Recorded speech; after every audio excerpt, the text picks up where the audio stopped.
Suportado ni Pangulong Ferdinand R. Marcos Jr. ang napipintong pagdedeklara ng food security emergency para anya matiyak ang abot kayang presyo ng bigas.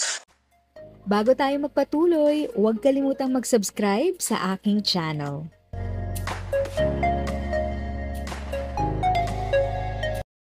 Thank you sa pag-click ng aking video. Good day po sa lahat ng mga nanonood. Sa mga bagong viewers at napadaan lang, by the way, I'm Tita Eda. Welcome to my channel.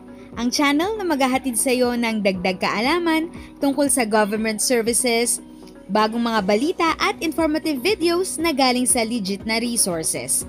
Mag-subscribe na para updated ka.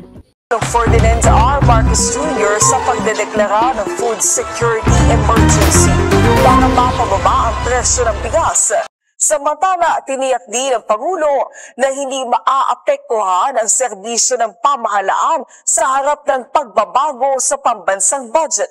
Si Kenneth Pasyente ng PTV sa Balitang Pambansa.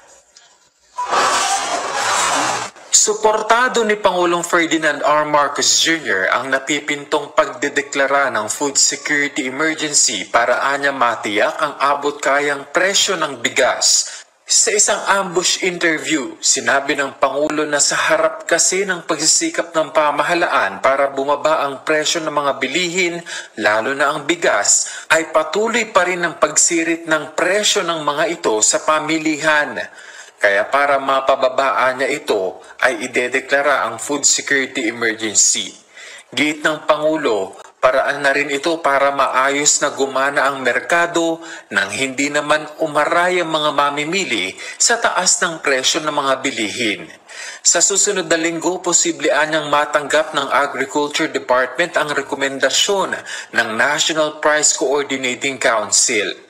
Una nang sinabi ng DA na ang deklarasyong ito ay magbibigay daan sa National Food Authority na magbenta ng bigas sa mga lokal na pamahalaan at ibang ahensya ng gobyerno sa mas mababang presyo. Magpapalawak sa espasyo sa mga bodega ng NFA at makatutulong sa mga lokal na magsasaka sa pamamagitan ng pagbili ng palay para sa nalalapit na panahon ng anihan. The reason that we are doing this is ginawa na natin lahat upang ibaba ang presyo ng bigas.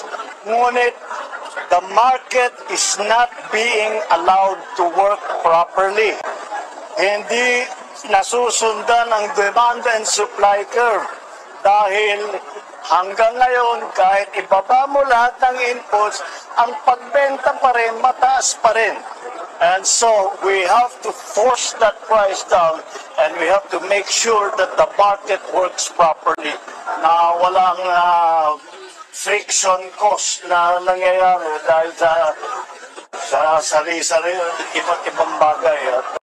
If sa tingin mo, natulungan ka ng video ko na ito, nakasave ka sa oras mo, you can click yung thanks button at any amount ay malaking help sa pag-grow ng channel ko. Yun lang po muna ang aking update.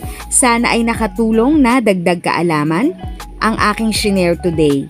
Ang goal ng aking channel ay mag-create ng awareness. Kung ganitong mga topic ang gusto mo, panoorin mo ang mga videos ko na ito.